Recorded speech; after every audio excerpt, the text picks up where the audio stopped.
سمجھنا. ابھی ہم مینیجرس کے دو ویوز پڑھیں گے, اومنیپوٹنٹ اینڈ سمبولک ویوز.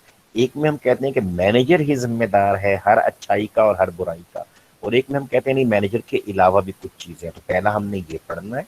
پھر ہم نے کیا دیکھنا ہے کہ مینیجرز ہمارے کون کون سے کانسٹرینٹس, رکاوٹیں, کچھ مشکلات, کوئی چیلنجز کو وہ دیکھتا ہے اور وہ پھر ان کو مینیج کرتا ہے.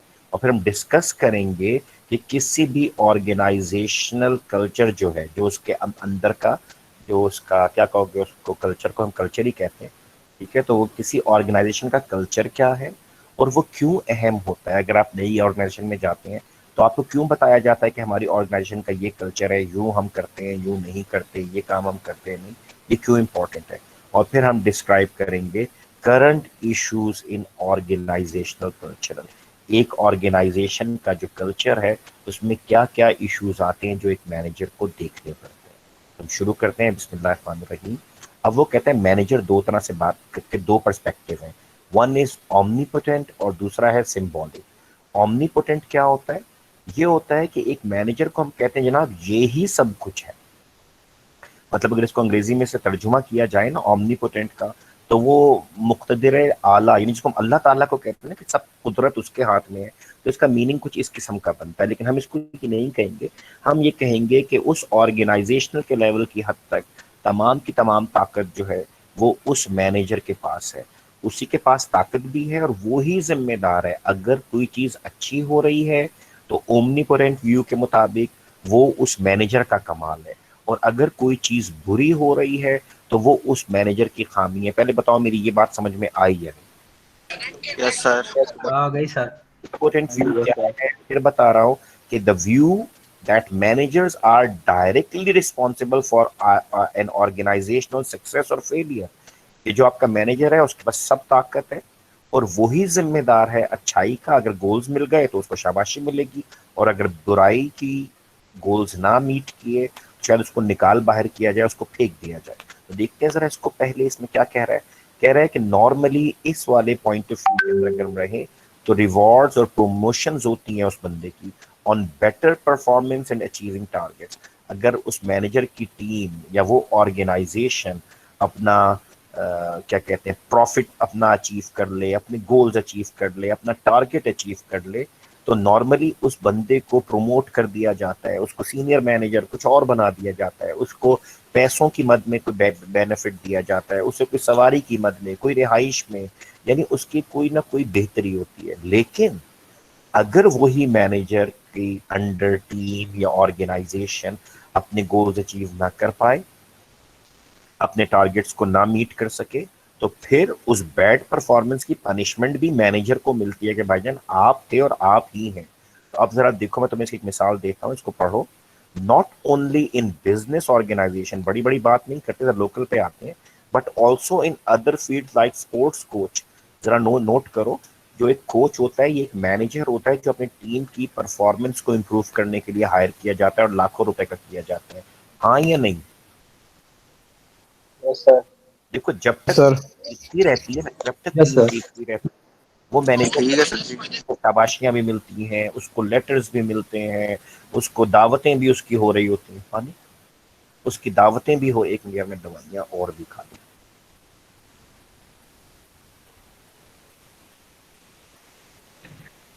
یس سر.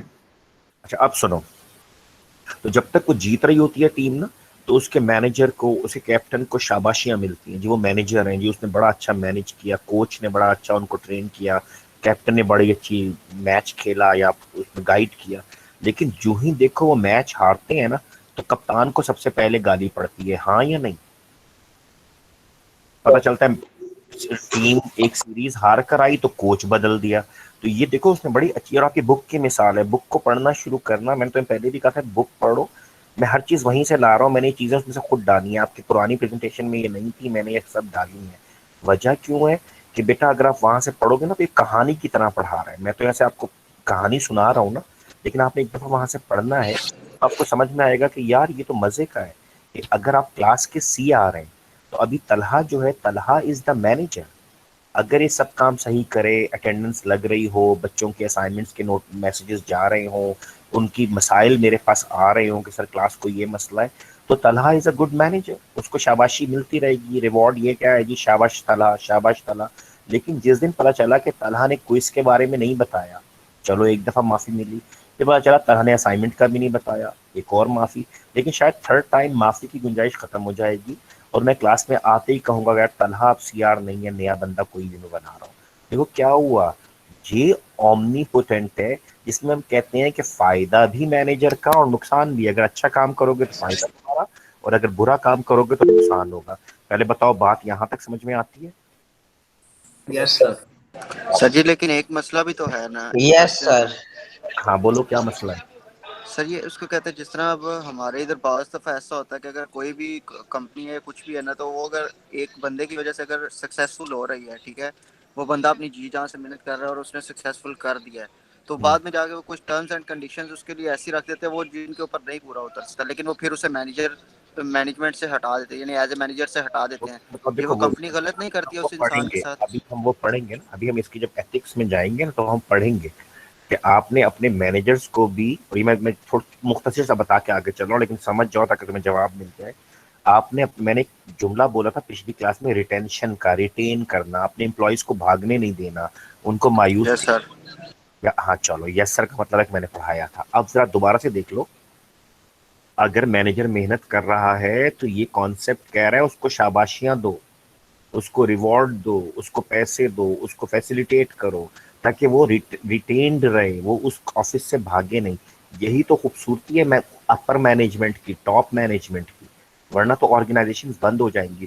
اور جہاں کی یس سر. یس سر سمجھ آئی. بارے میں صرف اتنا یاد رکھنا کہ جہاں پہ پالیٹکس زیادہ ہو نا، تو یہ پرائیویٹ والے اسی لیے دیکھو پالیٹکس چلنے نہیں دیتے۔ کوئی ذرا سا بندہ پالیٹکس کرتا ہے اس کو 2 منٹ میں نکال کے باہر پھینک دیتے ہیں، کیونکہ ان کا خیال ہے، اور بالکل درست خیال ہے، کہ ہم یہاں کام کرنے آتے ہیں، اپنا کام کیجئے اور چلے جائیے، اپنا ریوارڈ لیجیے اور چلے جائیں۔ تو اب سمجھ میں آتا ہے کہ نہیں؟ یس سر، آپ سمجھ آ گئے کافی حد تک۔ ٹھیک ہو گیا۔ اب دیکھو ذرا، اب دوسرا ویو کیا تھا مینیجر کا، سمبولک ویو آف مینجمنٹ۔ اس کا کیا مطلب ہوا؟ اس میں ہم یہ کہتے ہیں کہ یار دیکھو مینیجر جو ہے نا وہ اپنی طرف سے پوری جان لگا رہا ہے، لیکن یار ایسا یہ ویو یہ کہتا ہے کہ جو اس کی ایکسٹرنل فورسز ہے نا، جو بندہ کنٹرول نہیں کر پاتا، کسی ملک کی اکانومی، کسی ملک کے قانون، کسی ملک کی پالیسیز، تو ہم کہتے ہیں یار بات سن بھائی، ہم لوگ جو ہے سمبولک ویو پہ کام کرتے ہیں، ہم ہر چیز کی ذمہ داری اپنے مینیجر پہ نہیں ڈالتے۔ اور تم یاد رکھنا کہ آرگنائزیشن پتہ کیا کرتی ہیں، اومنی پوٹینٹ اور سمبولک کو ملا کر چلتی ہیں۔ کچھ جگہوں پہ لوگ کہتی ہیں ہاں یہ تو مینیجر کی غلطی ہے، لیکن کچھ جگہوں پہ کہتے ہیں نہیں نہیں نہیں یار یہ مینیجر کی غلطی نہیں ہے، یار یہ تو حکومت کی پالیسی ایسی تھی، یا کوئی ایسا اکنامک وہ نیچے ریسیشن آیا تھا تو لہٰذا لوگوں نے نہیں اس میں انٹرسٹ لیا، اس چیز کو نہیں خریدا، ہماری پروڈکٹ نہیں سیل ہوئی، ہماری سروس نہیں سیل ہوئی، تو لہٰذا اس کا قصور نہیں ہے۔ تو سمبولک میں کیا ہوتا ہے، it is the view that much of an organization success or failure is due to external forces۔ اور یہ کون سی فورسز ہوتی ہیں؟ جو کہ مینیجر کے کنٹرول میں نہیں ہوتی۔ ذرا دیکھو یہ میں نے اس میں کاپی پیسٹ کیا ہے، یہ آپ کی، اگر میں نے آپ کو یہ والی پریزنٹیشن دی ہوئی ہے تو بیٹا یہ اس میں نہیں تھا، کیونکہ جب میں نے اس کو دوبارہ تیار کیا تو میں نے یہ والی چیزیں اس میں ایڈ کی ہیں جو نیچے ہیں۔ دیکھ لو میں کیا کہنے لگا ہوں، کیا کنٹرول میں نہیں ہے؟ اکانومی، کسی ملک کی معیشت، کسٹمرز کا بیہیویئر۔ آپ مجھ سے انوائڈ ہو گئے، میں تمہیں ایک چھوٹی سی مثال اس کی دیتا ہوں۔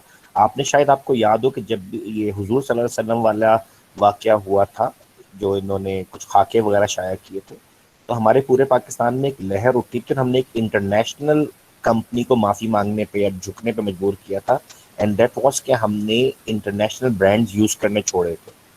یاد آ کسٹمرز جو ہے نا یہ کنٹرول میں آپ کے نہیں ہے، یہ خیال رکھنا۔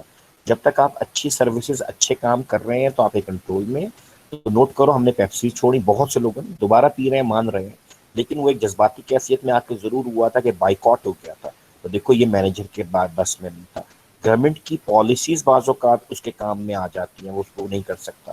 کبھی کبھی کمپیٹیٹر جو میرے مقابل ہے نا، ان کے ایکشنز میرے لیے مشکل پیدا کر دیتے ہیں۔ میں مثال دیتا ہوں، ایک کمپنی بہت اونچی اڑ رہی ہے میرے مقابلے میں، اور وہ بہت زیادہ ڈسکاؤنٹ رکھ دیتی ہے، وہ کہتی ہے ٹھیک ہے تھوڑا نقصان تو ہوگا لیکن کسٹمرز آ جائیں گے، تو نوٹ کرو یہ میرے تو کنٹرول سے باہر ہو گیا. اب میرے پاس تو اتنا سرمایہ نہیں ہے, اتنا میرے پاس کیپٹل نہیں ہے کہ میں اتنا ڈسکاؤنٹ دے سکوں. تو دیکھو کمپیٹیٹر کا بعض ایکشن ہمیں مروا جاتے ہیں. پھر سر دیکھو جی وہ جس طرح بعض دفعہ اس کو کہتے ہیں نیو, اس کو کہتے ہیں اوپن ہوتا ہے کوئی بھی ریسٹورینٹ یا کوئی بھی چیز, اس کے اوپر وہ کچھ ڈیز کے لیے آف لگا دیتا ہے کہ اتنے % آف ہے, اتنے % آف ہے, تاکہ وہ ان کے جو سے وہ کسٹمرز وہ بن جائیں, پھر اس کے بعد وہ نارملی اپنے اسی ریٹ پہ آ پھر جاتے ہیں. یہ وہ ریٹ چیز پہ واپس چلے جاتے ہیں, ایک یہ بھی ہے. اور دوسرا میں ایک صاحب کے بارے میں پڑھ رہا تھا اور یہ میرے بڑا حیران کن تھا کہ ایک صاحب کا, اور یہ بڑا مزیدار ہے, یہ مینجمنٹ کے پرسپیکٹو سے بڑا مزیدار ہے کہ ایک صاحب کا ایک محلے میں یا علاقے میں چھوٹی سی دکان تھی اور ان کے بہت زیادہ گاہک تھے.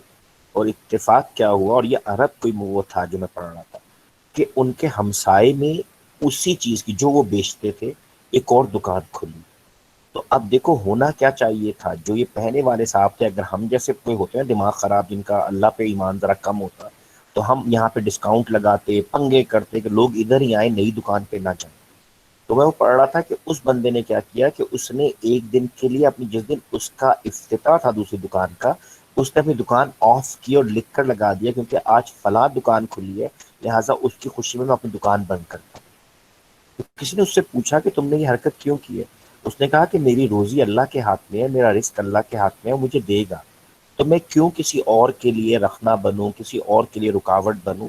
تو لہٰذا میں نے آج اپنی دکان بند کی ہے, میں یہاں پہ اطمینان سے بیٹھا ہوں باہر, اور میں نے اس پہ لکھ کے لگا دیا فلاں بھائی کی دکان کھلی ہے, لہٰذا آج میں بند رکھوں گا.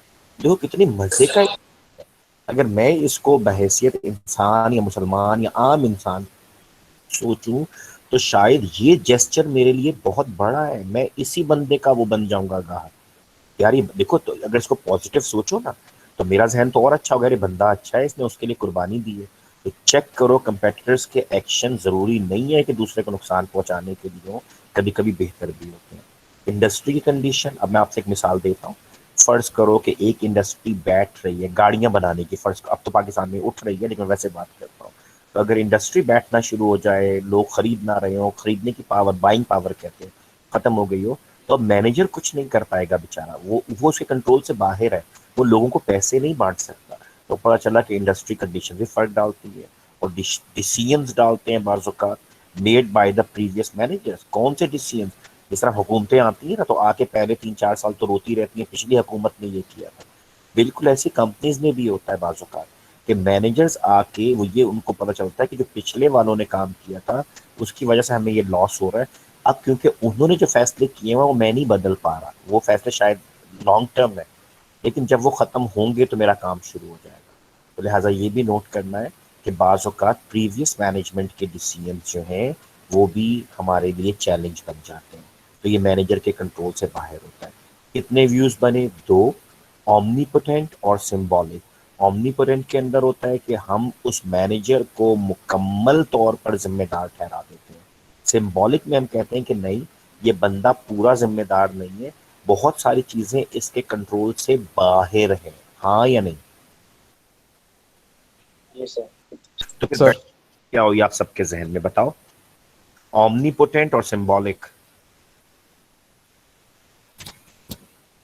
سر جی ویسے اگر دونوں کو ساتھ لے کے اکٹھا چلا جائے تو زیادہ بیسٹ رہے گا. ایکسیلنٹ, یہ جواب بالکل صحیح ہے کہ سر اس کا ایک بیلنس بنایا جاتا ہے کہ یار کچھ تمہارے حق اختیار میں تھا, کچھ تمہارے اختیار میں نہیں تھا, ان دونوں کو دیکھتے ہوئے ہمیں پتہ لگ رہا ہے کہ تمہاری پرفارمنس اچھی ہے.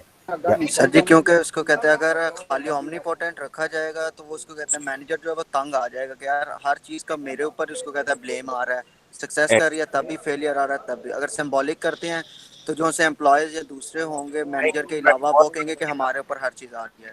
نہیں, اس میں دوسری بات ایک اور بھی ہے نا کہ اومنی پوٹینٹ ہمیشہ نہیں ہوتا نا, کیونکہ بہت سی چیزیں ہوتی ہیں جو اس بیچارے مینیجر کے بس سے باہر ہوتی ہیں.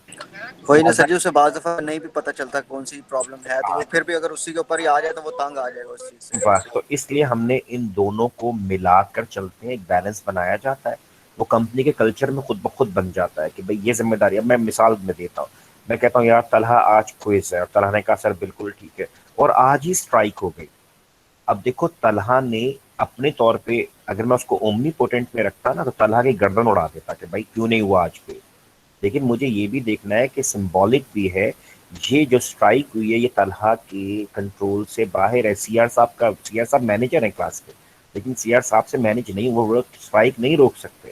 تو لہٰذا مجھے دونوں کو لے کر چلنا پڑے گا کہ اختیار بھی دیا ہے بھائی ٹیکسٹ کرو سب کو بلاؤ, لیکن مجھے یہ بھی پتا ہے کہ یار کچھ چیزیں سمبولک ہیں, سمبولک مینیجر ہے بیچارہ, یہ اس میں کام نہیں کر پا رہا, تو یہ امپورٹنٹ تھا. اب ذرا یہاں پر جی کانسٹرینٹ. یہ ویسے اس ٹائم اس کو کہتے ہیں سی آر جو سے یہ اس ٹائم آئے گا اس کو کہتے ہیں اس کے اندر کہ اس کی غلطی اس ٹائم کاؤنٹ ہوگی اگر کلاس میں کوئی اسٹوڈنٹ واپس نہیں آتا ہے, یعنی اگر بریک ہوتی ہے سارے باہر جاتے ہیں اور کوئی واپس نہیں آتا ہے.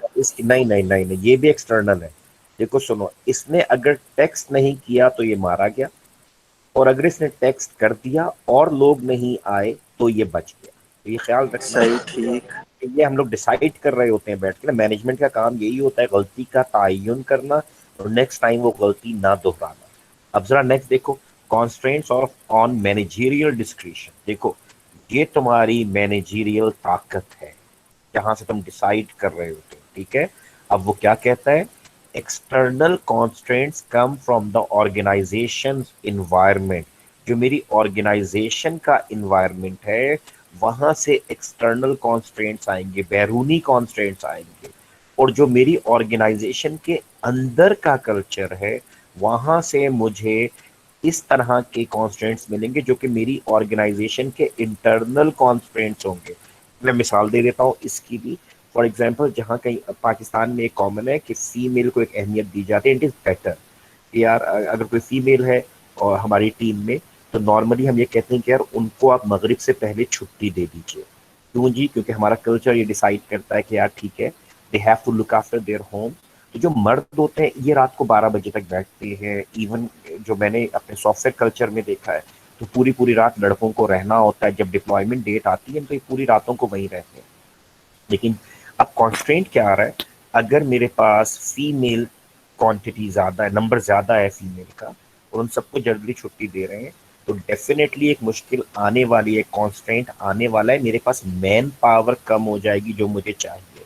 تو یہ مینیجرز بڑا اس کو بیلنس رکھتے ہیں, فیمیل کو بھی جاب کی اپرچونیٹی ملنی چاہیے, ان کا بھی حق ہے, میل کو بھی ملے, لیکن کوئی ایسا سسٹم نہ بن جائے کہ فیمیل بہت زیادہ کر لی جائے, میل بہت کم کر دیں, اور جب ضرورت پڑے تو انٹرنلی یعنی آرگنائزیشن کا جو اپنے اندر کی سائڈ ہے وہاں سے یہ آ جائے کہ جی ہم یہ کام نہیں کر پا رہے سر, ہم 3 لڑکے ہیں, سب لوگوں کو آپ جلدی بھیج رہے ہیں, ہم سے کام. اور یہ میں نے دیکھا ہے, مطلب یہ بالکل دیکھا ہے.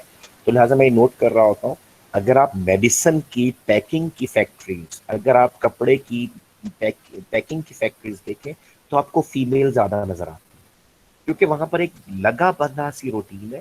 ان خواتین نے اتنے بجے جانا ہے, میڈیسنس کو ان کی پیکٹس میں بند کرنا ہے, ان بوٹلز میں ڈالنا ہے, کپڑوں کو پیک کرنا ہے, کپڑوں کو سینا ہے, اور ٹھیک 2 بجے ان کی چھٹی کا سائرن بجنا ہے, انہوں نے اپنے گھروں کو چلے جانا.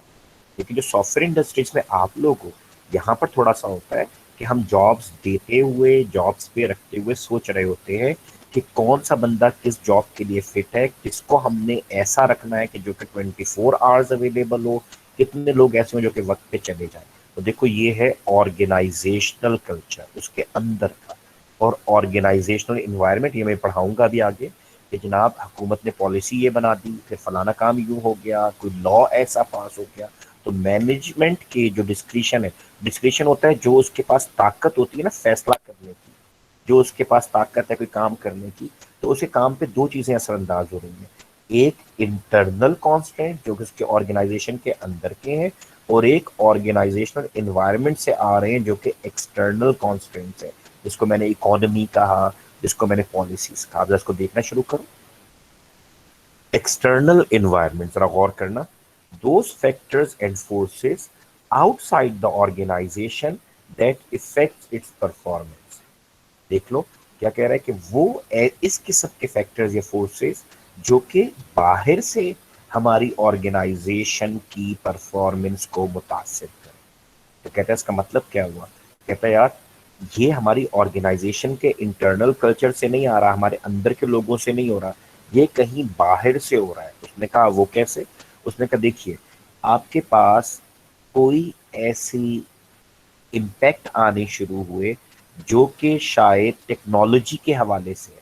آپ نے کہا وہ کیسے, آپ نے کہا دیکھیے آپ جو مشین یوز کر رہے ہیں 10 سال پرانی ہے, لیکن اب جو آپ کے کمپیٹیٹرز ہیں, جو آپ کے ارد گرد انوائرمنٹ ہے, وہ یہ ٹیکنالوجی چھوڑ کے چلے گئے ہیں جی, اب وہ نئی ٹیکنالوجی پر ہیں, وہ آپ سے آگے نکل رہے ہیں. تو اب ذرا دیکھو اس کو کیسے کام کرتا ہے, کون سے فیکٹر فورسز ہیں. components of the external environment are specific environment and general environment. specific کے اندر کیا ہو رہا ہوتا ہے, external forces that have a direct and immediate impact on the organization. اس کے بارے میں ایک خیال رکھنا, جو میرے competitors ہیں نا, جو میرے مقابلے پر ہیں, یہ specific environments ہیں. یہ کون لوگ ہیں؟ یہ وہ کمپنیز ہیں جو میرے جیسا کام کر رہی ہیں اور ان کی کسی بھی حرکت سے میری آرگنائزیشن کے کام پہ فرق پڑ رہا ہوتا ہے. یہ کوئی بھی سٹیپ اٹھاتے ہیں تو وہ امیجیٹ, فوری. اب میں آپ کو مثال دیتا ہوں کہ اگر ایک کمپنی اپنی کسی بھی پروڈکٹ کو لانچ کرنے جا رہی ہے, اور اگر وہ پروڈکٹ, پہلے ہم دونوں کمپیٹیٹرز تھے, فار ایگزامپل میں اور ایک اور کمپنی ہے, اور ہم دونوں ایک ہی طرح کی پروڈکٹس دے رہے تھے کم یا زیادہ, لیکن جو ہی دوسری کمپنی اپنی نئی پروڈکٹ لانچ کرتی ہے تو میرے لیے ایک جھٹکا لگ رہا ہوتا ہے. اب لوگ میرے پاس نہیں رہیں گے. اس کی مثال میں آپ کو یوں دیتا ہوں, سیمسنگ ایک برانڈ نکال رہا ہے, شاید ایل جی ایک اور نکال رہا ہے, ویوو ایک اور نکال رہا ہے. اب ذرا نوٹ کرنا, ان کمپنیز میں سے جو کمپنی پہلے اچھے فیچرز دے دے گی, شاید وہ اگلے اب تو بہت جلدی جلدی ماڈلز آتے ہیں, لیکن چلو 3-4 ماہ کے لیے وہ مارکیٹ کو گریب کر لے گی, پکڑ لے گی, لوگ اس کے پیچھے بھاگنا شروع کر دیں گے, تو اس کا امپیکٹ دوسری کمپنی کے اوپر آئے گا کہ یار میرے سیلز نہیں بک رہے. آپ کو آ جائے گا فلاں ماڈل آیا ہے نا, اور ٹاپ پہ چلا گیا ہے, لوگ مانگنے آتے ہیں اور ملتا نہیں ہے. لہٰذا اس کا مطلب ہے کہ اس نے آپ کو فرق ڈال دیا ہے بہت زیادہ. اب ذرا دیکھو جنرل انوائرمنٹ کیا ہوتی ہے. یہ براڈ ہوتی ہے. اکنامک, معیشت, کسی ملک کی معیشت کتنی اسٹرانگ ہے. میں کسی افریقی ملک میں چلا جاؤں جہاں پہ لوگوں کے پاس کچھ کھانے پینے کے پیسے بھی نہیں ہیں, اور وہاں پہ پیزا ہٹ کھول لوں, تو ڈیفینیٹلی میرا ایک رانگ ڈیسیژن ہے کہ وہ بیچارے تو کھانا اور پانی کے پیسے ان کے پاس نہیں ہیں, تو وہاں پہ کیا کام کر رہا ہوں. تو لہٰذا پہلی چیز معیشت ہے, لوگوں کے پاس خریدنے کی طاقت ہو. سوشو کلچر, اب میں آپ کو ایک عجیب سی مثال دیتا ہوں, ہے تو یہ بڑی عجیب سی لیکن دیکھتے ہیں. دیکھو آپ نے نوٹ کیا ہوگا پاکستان کے کلچر تھوڑا نسبتاً بہتر ہے الحمدللہ, لیکن نوٹ کرنا یہاں پر اگر کوئی شخص بار کھول لے تو اس کو بہت زیادہ رکاوٹ ملے گی, ہاں یا نہیں؟ یس سر. یس سر. یس سر. آلدو کہ یس میں سر. نہیں کہنا چاہ رہا, لیکن اب یہاں پہ سب چیزیں شروع ہو گئی ہیں, اور میں اس کو بھی نہیں ماننا چاہتا دل سے کہ یہ ہو گیا, لیکن یہ ہو گیا ہے. لیکن فرض کر لو کہ اگر ہم ایک ایسے ملک میں ہیں, ایک ایسے کلچر میں ہیں جہاں پر کہ اس طرح کی بہودگی الاؤڈ نہیں ہے, تو پھر ہماری آرگنائزیشن کے لیے وہ ایک جنرل انوائرمنٹ ہے, اور اس کا امپیکٹ ضرور آئے گا. لوگ کہیں گے یار ہم نے یہ کام نہیں کرنا, ہم نے یہ چیز نہیں رکھنی. تو اسی طرح سے دیکھو پولیٹیکل, لیگل, سیاسی کیسی کیفیت ہے اس ملک کی, اسٹیبلٹی کیسی ہے اس کی, قوانین کیسے بنے ہیں. اگر کوئی باہر سے آ کے یہاں پہ اپنے پیسے انویسٹ کرتا ہے تو انویسٹر کی کتنی سیکیورٹی ہے, یا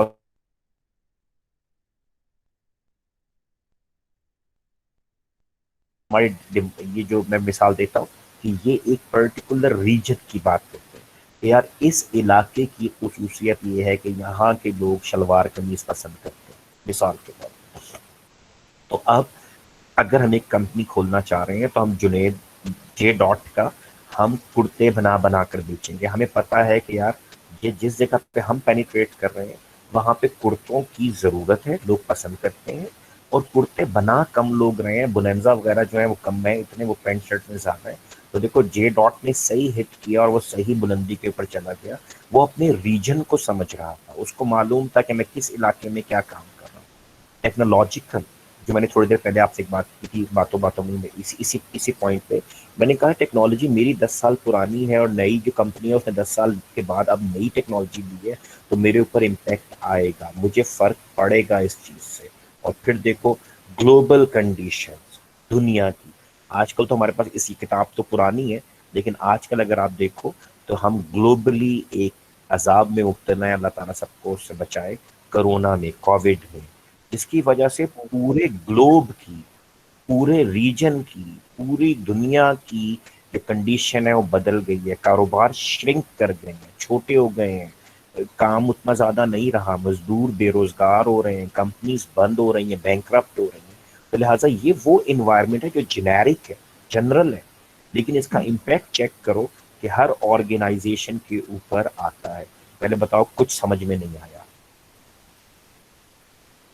سر جی آیا تو ہے، لیکن تھوڑا سا اگر آپ ایکسٹرنل انوائرمنٹ کو تھوڑا سا ایکسپلین کر دیں تو اچھی بات ہے.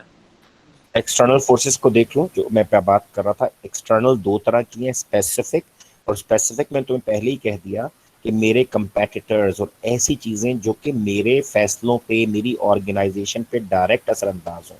میں نے اس کی مثال ابھی یہ دی ہے کہ میں ایک کمپنی ہوں اور ایک اور کمپنی ہے، اس کا کوئی بھی ایکشن، اگر ہم دونوں ایک ہی بزنس میں ہیں تو اس کا کوئی بھی ایکشن مجھے تنگ کرے گا، مجھے اس کے مطابق فیصلے کرنے پڑیں گے. پہلی چیز تو یہ ہو گئی.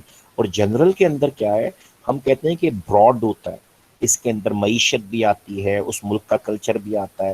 مطلب آپ اس ملک میں شاید ابھی بھی الحمدللہ بہت سی غلط چیزیں نہیں بیچ سکتے، جوا آپ کھلے عام نہیں کھیل سکتے.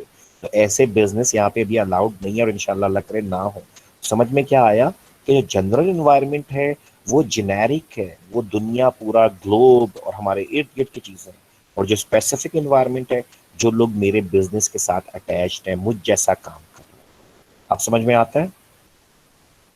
یس سر، کہ اس کو کہتے ہیں کہ جو سا ہمارے پاس جنرل ہے وہ اس کو کہتے ہیں اوور آل ہول ورلڈ کو دیکھ کے چلنا پڑتا ہے. اور اسپیسیفک کے اندر جو لوگ میری کمپنی کے ریلیٹڈ ہوں گے یا اس کے ریلیٹڈ جتنے بھی کمپنیز ہوں گی اس کو لے کے چلنا پڑے گا. میرے مطابق جو کمپنیز ہوں گی ان سب کو ہم دیکھیں گے. ٹھیک ہے. یس سر. اب دیکھو ذرا، اب یہاں سے ہم نے ابھی بات کی تھی ایکسٹرنل انوائرمنٹ کی. اس نے ہمیں یہاں پر ایک ایگزیبٹ یا ایک تصویر دے دی. اس نے کہا کہ ایک آرگنائزیشن کو جو بھی افیکٹ ڈال رہا ہوتا ہے، اکنامک اس کے کمپوننٹس ہوتے ہیں، گلوبل کمپوننٹس ہوتے ہیں. ابھی ہم نے بات کی تھی پولیٹیکل کی، لیگل کی، سوشو کلچر کی، یہ سب. اس کو اب میں نے بتا تو سارا دیا، لیکن ایک ایک لائن میں ذرا پڑھنا شروع کرو تو میں فوراً سمجھ میں آئے گا. دا اکنامک کمپوننٹ انکمپیسز، انکمپیس کرنا ہوتا ہے انکلوڈ کرنا، factors such as interest rate. اگر ایک ملک کی معیشت ہے اور اس میں سود کا جو ہے وہ ریٹ ہائی ہے یا کم ہے تو وہ امپیکٹ ڈالے گا. انفلیشن، میری کرنسی کی کیا ویلیو ہے، میرا روپیہ کتنا اونچا ہے یا کتنا نیچے چلا گیا ہے. چینجز ان ڈسپوزیبل انکم، یعنی میری، اب فرض کر لو میں ایک مثال، اس کی تو بڑی جینوئنلی اب بن رہی ہے کہ 2-3 سال سے ہم لوگ چیز فیل کر رہے ہیں کہ مہنگائی اتنی زیادہ ہو گئی ہے. کیا ہمارے پاس وہ والی انکم جس میں ہم تھوڑا سا عیاشی کر لیتے تھے، کچھ کھا پی لیتے تھے، کہیں سیر کراتے تھے، وہ ہماری شرنک کر گئی ہے. شاید ہم اب سیر پہ کہیں نہیں جا رہے، چھوٹی موٹی سیریں تو کر رہے ہیں، لیکن جو ہم کہیں باہر جاتے تھے 7-8 دن کے لیے، ہم نے چھوڑ دی ہیں. لیکن پتا چل رہا ہے ہماری وہ انکم اب ختم ہو گئی ہے، اکانومی ڈاؤن ہونی شروع ہو گئی ہے. آپ کی اسٹاک مارکیٹ فلکچویٹ کرتی ہے، آپ کا بزنس ہل جاتا ہے. بزنس سائیکل سٹیجز ہوتے ہیں کہ ہم لوگ جو کام کر رہے ہیں، اب ہم نے چیز پروڈیوس کرنی ہے، مارکیٹ اس کو ہم سے لے گی، وہ نہیں لے رہی. تو لہٰذا یہ بہت ساری چیزیں ہیں اکنامک کی جو ہم پہ فرق ڈالتی ہیں.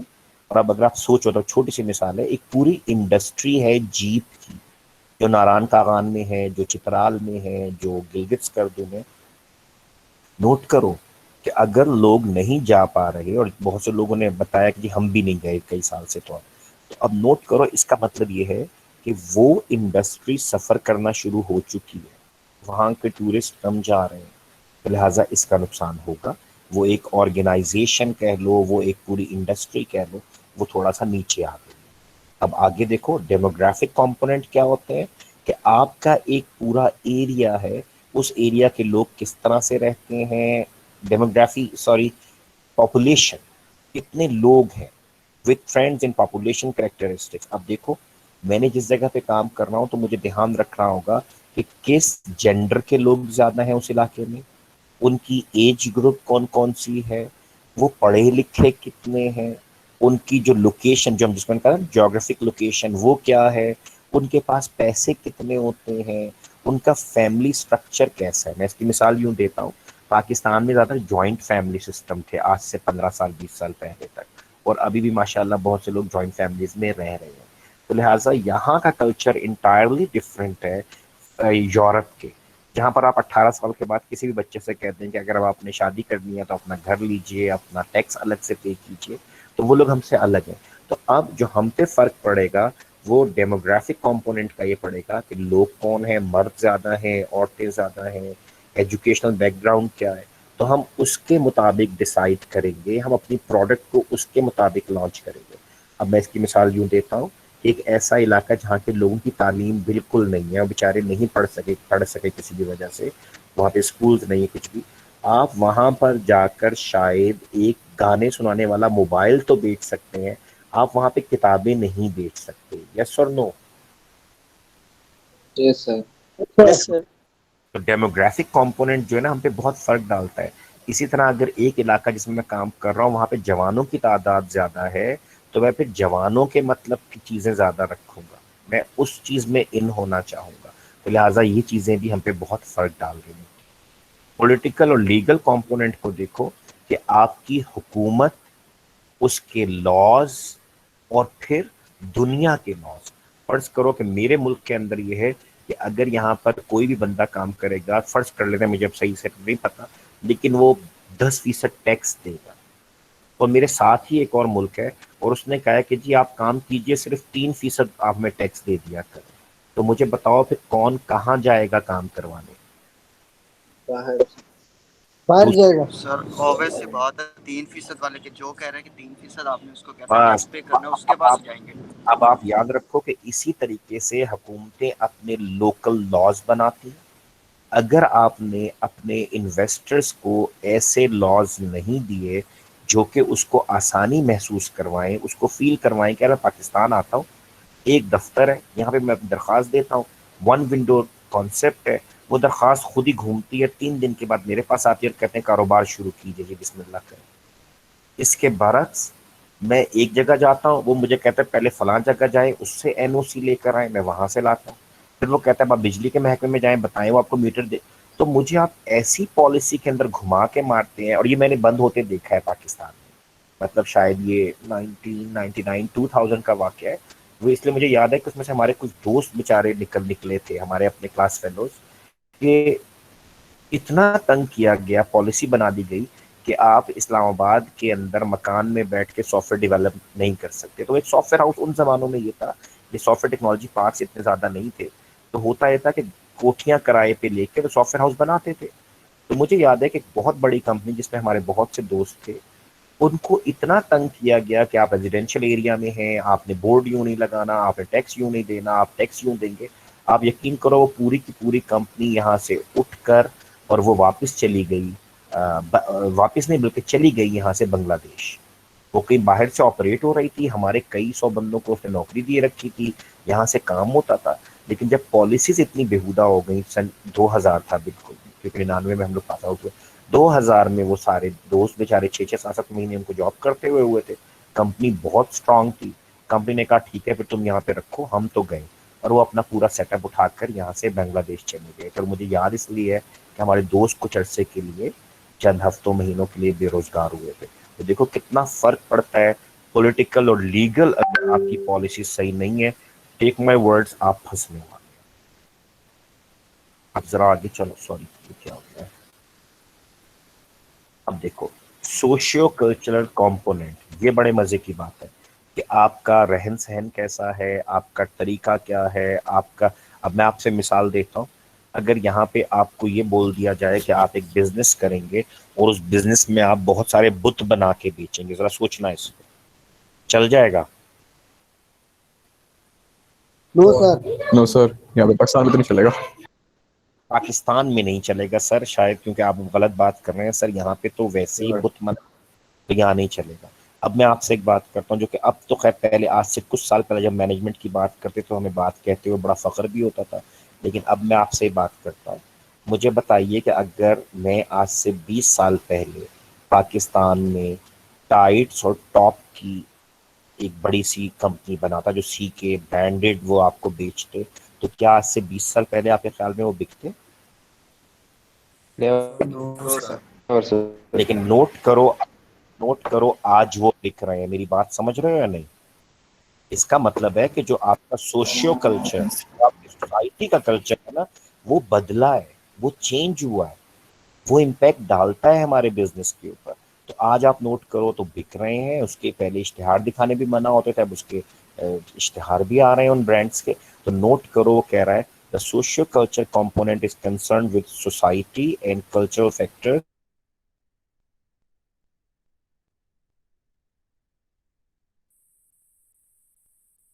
ہمارا رہنے کا انداز کیسا ہے, ہم سوچتے کیا ہیں, ہمارا ایمان کیا ہے, ہمارا چیزوں کو خرچنے کا طریقہ کیا ہے, ہمارا چیزوں کو استعمال کرنے کا طریقہ کیا ہے.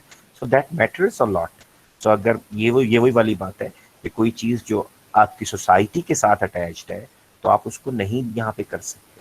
تو میں نے آپ کو اتنی مزے کی مثال دی ہے کہ 20 سال پہلے جو بزنس یہاں پر نہیں تھا وہ اپنی ہمارے میڈیا کی بےہودگی کی وجہ سے اب وہ اتنا کامن ہو گیا ہے کہ ہمیں وہ بےہودہ لگنا بھی بند ہو گیا ہے. تو نوٹ کرو یہ ہے ایکسٹرنل انوائرمنٹ, تو یہ ہم پہ فرق ڈال رہے ہیں. اب سیکنڈ لاسٹ دیکھو ٹیکنالوجیکل, جو میں نے پہلے بھی بات کی تھی کہ یار آپ نے دیکھنا ہے is concerned with scientific اور انڈسٹریل انوویشن. آپ کے ان پچھلے 30 سالوں کے اندر انڈسٹری, کمپیوٹر, ڈیجیٹلائزیشن نے ایک بوم کی طرح, ایک کہہ لو دھماکے کی طرح نا اس نے ترقی کی ہے. لہٰذا وہ کہتا ہے کہ یہ بھی ایک فیکٹر ہے. جیسا میں آپ سے کہوں میں ایک پرانی ٹیکنالوجی کے اوپر کوئی چیز بنا رہا ہوں اور آپ نئی پہ بنا رہے ہیں نا, تو لوگ پھر اس کو پریفر کریں گے, میری کمپنی بیٹھ جائے گی کہ سر آپ کی ٹیکنالوجی پرانی ہے, ہم آپ کے ساتھ کام نہیں کرنا چاہتے. تو یہ بھی امپورٹنٹ ہے. اب ذرا دیکھو the global component encompasses those issues associated with globalization and the world economy. یہ کیا جس میں نے تھوڑی دیر پہلے بات کی تھی کہ دیکھو کرونا نے اس وقت پورے گلوب کو پکڑا ہوا ہے, تو لہٰذا اب اس کی وجہ سے جو معیشت پر اثر آ رہے ہیں, پاکستان اگر پہلے باہر زیادہ پیسوں کی چیزیں بھیج رہا تھا اب وہ کم کی بھیج رہا ہے. اگر میں چھوٹے لیول پر آ جاؤں شہر کے, اسلام آباد والے اگر پہلے کچھ زیادہ خرچ کر رہے تھے تو اب وہ کم کر رہے ہیں, وہ کما ہی نہیں رہے. تو پورا گلوب کو اگر ہم دیکھیں تو وہ بھی ہمارے اوپر فرق ڈالتا ہے. پہلے بتاؤ یہاں تک بات سمجھ میں آتی ہے؟ جی سر. اب ذرا یہ دیکھو میں نے تمہیں ایک ریڈنگ اسائنمنٹ دی ہے, دا ورکنگ ورلڈ ان 2020, کیونکہ بک پرانی ہے اور اس نے یہاں پر ہمیں کچھ بتایا تھا, میں تو وہ بھی دکھاتا ہوں. دوسرا دیکھنا اکنامک انوائرمنٹ اور ڈیموگرافک انوائرمنٹ کو آپ نے کتاب سے پڑھنا ہے اور پھر اس کی ایک چھوٹی سمری کر کے, یعنی سمری ہوتی چھوٹی ہے, وہ آپ نے بنا کر اپلوڈ کرنی ہے. یہ آج کا آپ کا ہوم ورک بنے گا, آپ نے کل تک کرانی ہے. میں نے کیوں اس کو آف کیا میں ذرا دکھانا چاہتا ہوں, ایک سیکنڈ کو میں نے یہاں پہ رکھا ہوا تھا. ایکسٹرنل انوائرمنٹ میں نے آپ کو نہیں, اسٹیک ہولڈر تک نہیں پڑھنا ہے, ابھی پڑھیں کیا. یہ دیکھو دا ورکنگ ورلڈ ان 2020, ٹھیک ہے. اب یہاں پر بتاؤ میں آپ کو ایک ہنٹ دے رہا ہوں, پڑھنا آپ نے, لیکن یہ مزیدار ہے. وہ کہتا ہے کہ یار 2020 تک امریکہ کے اندر یہ ہو جائے گا کہ جو زیادہ تعداد ہوگی نا وہ بوڑھے لوگوں کی ہوگی, جو ورک فورس ہوگی. تو کہتے ہیں ہمیں یوں نظر آنا شروع ہو رہا ہے کہ کچھ ایسا سسٹم بنے گا 2020 تک کہ جو 60 اور اس سے اوپر کی ایج کے لوگ ہیں, یہ اس وقت کہہ رہا تھا, ٹھیک ہے, 60 یا اس سے اوپر کے لوگ ہیں یہ زیادہ ہوں گے اور یہ کام کر رہے ہوں گے اس وقت بھی, کیونکہ وہ کہتا ہے کہ لائف سٹائل بہتر ہو چکا ہوگا, لوگ جلدی نہیں فوت ہو رہے ہوں گے. یہ اس کا اس وقت کا تھا جب یہ بک چھپی. اور دوسرا اس نے ایک اور بات کی ہے, اس نے کہا کہ ہمارے بہت سارے شہروں میں جس طرح سے آبادی بڑھ رہی ہے تو ہمیں لگ رہا ہے کہ ہمارے یعنی لاس اینجلس جیسے جو ہمارے شہر ہیں ان کے اندر بھی ہمارے پاس اسپینش بولنے والے بندوں کی تعداد بڑھ جائے گی. دیکھو کتنا سوچ رہے ہیں کہ جو ہمارا فیوچر ویژن ہے, ہم جو مستقبل کو سوچ رہے ہیں, تو ہم وہ مینیجرز اس چیز پہ نظر رکھے ہوئے ہیں کہ ورک فورس کیا ہوگی, بوڑھے لوگ زیادہ ہوں گے, 60-65 سال کے لوگ ہوا کریں گے. پھر کیا ہوگا, اسپینش جو ہیں وہ بعض علاقوں میں بڑھ جائیں گے. تو وہ اکارڈنگلی پالیسیز بنا رہے ہیں. یہ آپ نے ایک دیکھنا ہے, چھوٹا سا یہ آپ کا پیراگراف ہے. اور یہ دیکھو اکنامک انوائرمنٹ, یہ تمہیں بڑا مزے کا بتائے گا کہ یار کتنی بڑی بڑی, اور اس کو آپ نے پڑھنا ضرور ہے. خیال رکھنا میں آپ کو پاکستان کی مثالیں اس لیے دے رہا ہوں تاکہ آپ کو سمجھ میں آئے. لیکن اب دیکھو آپ میں سے بہت سارے بچوں کو جنرل موٹرز کا پتہ ہے, ایک بہت بڑی کمپنی, یس اور نو. وہ کہتا ہے کہ جنرل Yes, موٹرز sir. اس نے بینکرپسی ڈکلیئر کر دی تھی کہ جی میرے پاس تو اب کچھ نہیں ہے, میں نہیں چل سکتا آگے. اسی طرح سے انہوں نے اور بے شمار یہاں پہ بتائے ہوئے کتنے کتنے لوگ, 25 ملین. دیکھو 2 ملین ہوتا ہے 20 لاکھ اور 25 ملین ہوتا ہے 2.5 کروڑ. تو دیکھو اتنے لوگ ان امپلائڈ ہوئے گلوبلی. تو یہ تمہیں پورا بتائے گا اکنامک انوائرمنٹ کا, پھر ڈیموگرافک انوائرمنٹ کا, جس کے اندر وہ بتاتا ہے کہ کس علاقے میں کس ایج کے, کس جینڈر کے کتنے لوگ رہتے ہیں. لہٰذا آپ نے یہ 2 پڑھنا ہے, اور پھر جب بعد میں کبھی کوئز ہوا تو وہ یہاں سے ہوگا. یہ میں آپ کو ابھی سے بتا رہا ہوں, اور کتاب اس لیے کھول دی آپ کے سامنے کہ آپ کو سمجھ میں آئے کہ یار ایک ایک چیز آسان ہے اور سر یہیں سے پڑھا رہے ہیں, کوئی لمبی بڑی بات نہیں ہو رہی. پہلے بتاؤ یہاں تک سمجھ میں آتا ہے اپنا ہوم ورک؟